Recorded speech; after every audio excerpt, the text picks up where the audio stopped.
এই solid chicken paste করেছি, করে লঙ্কার গুঁড়ো, ধনে, জিরে, লবণ, পেঁয়াজ, আদা, রসুন, ঘি এই দিয়ে এই মশলা কষানো হয়ে গেছে।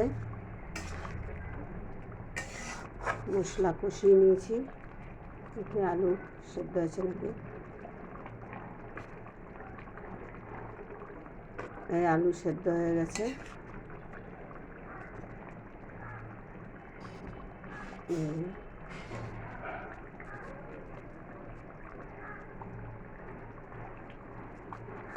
আলু সেদ্ধ হয়ে গেছে, এখানে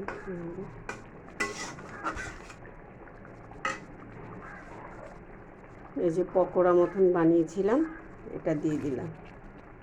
এটা বেশ মাখা মাখা মতন হবে।